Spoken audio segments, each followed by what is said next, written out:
The 180-mile-per-hour winds that destroyed Luther Kitchen's house carried his roof across the road and dropped it on Jeff Street's trailer. Do you always stop when these signals start flashing? Apparently, many of you don't. Last year, Mississippi ranked 8th in the country in the number of train-car collisions at railroad crossings. Police continue their vigil outside the hotel and inside. The best way to protect yourself from eastern equine encephalitis is to minimize your exposure to mosquitoes. This is my ticket, and I'm going to use the force to go scrounge up some popcorn and some milk duds in a minute. I'm willing to subject myself to this. Let's see. Those are excellent. Reporting from the Ross Barnett Reservoir, Chris Pollone, News Channel 12.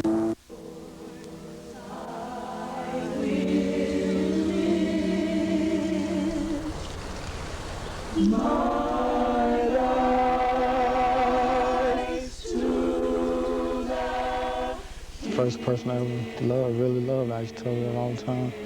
First person I ever just, we just clicked.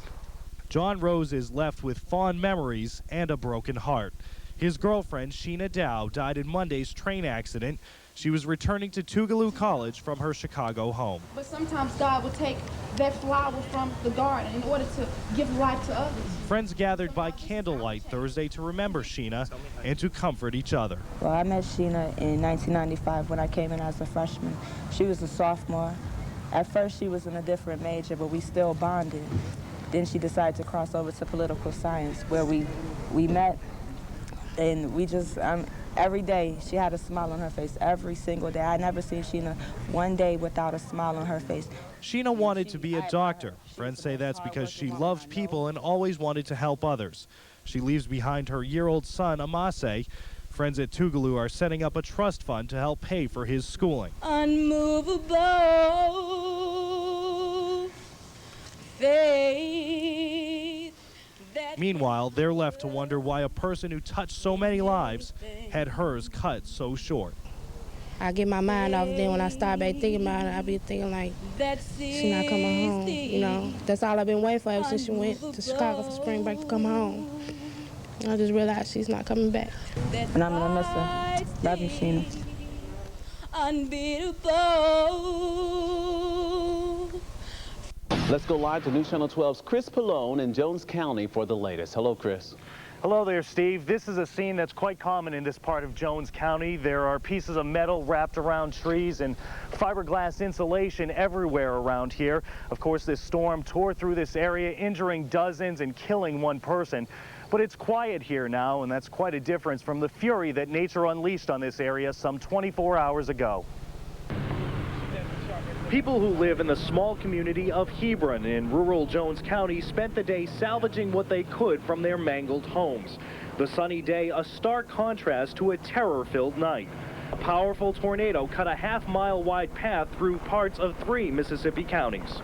I heard the hail hitting the window, and then I just walked into the hallway, and all of it collapsed, and I found my way out and ran the next door.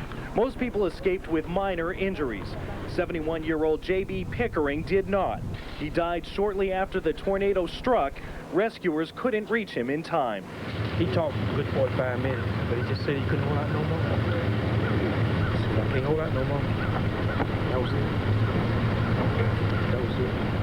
This is just one example of the sheer power of the storms that ripped through Jones and Jasper counties. The National Weather Service is calling it an F3 tornado with winds in excess of 180 miles per hour.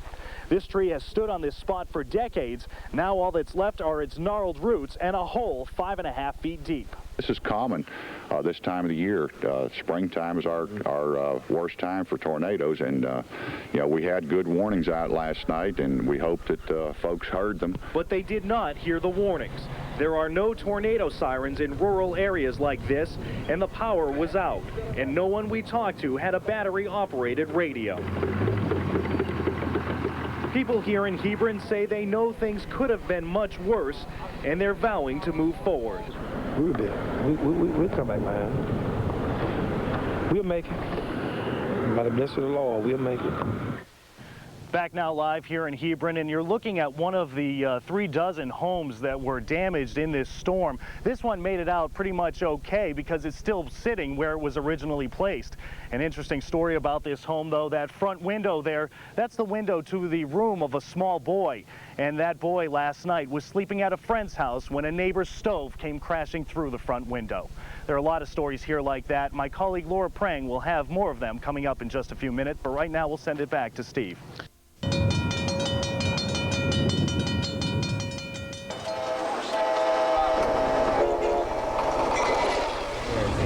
Conductor diverging clear at Elton Junction, diverging clear on Amtrak 59. He may not look like it, but Jerry Hudson is a killer.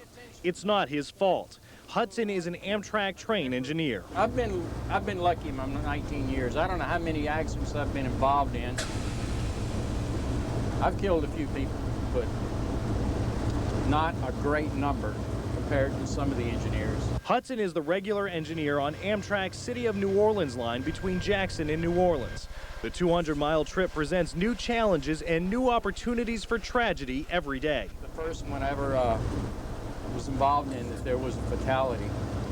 I can still remember that lady looking up at me and like, for help.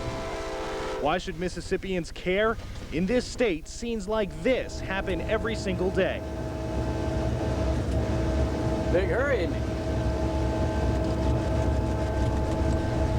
What's your first reaction when you see somebody do this? Like to stop and go beat the living stew out of them. Main thing, though, at least the risk was just themselves. There wasn't no child in there. This driver was lucky. Many others aren't. Last year, Mississippi was 8th in the country in the number of car-train collisions, 7th in the number of deaths. 24 people died in accidents. Most of them happened in Hinds County. If you've ever tried to beat a train at a railroad crossing, you've risked your own life. We're going about 79 miles an hour right now, and at this speed, it would take this train about a mile to come to a complete stop. Depends on terrain, train size, what my speed is. It's like normally, the way I run, if I got to stop, I'm going to start braking about a mile ahead for a normal stop. Hudson says the average passenger train takes less than a minute to clear a crossing. Freight trains may take a bit longer, but he wonders if saving a few minutes is worth risking your life. And especially, like I said, if there's a child in there, that's what will really tear you up. I mean, it bothers you to hit one and kill an adult, but when there's a child, it's just, why? The next time you try to beat a train, this could be the last thing you see.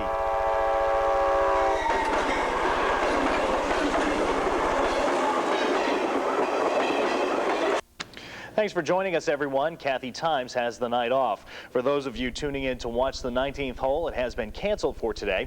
The weather prevented any golf from being played in the Southern Farm Bureau Classic. Sports director Lee Owens has tonight's big story, and he joins us now live from Annandale. Lee, how miserable was it out there today?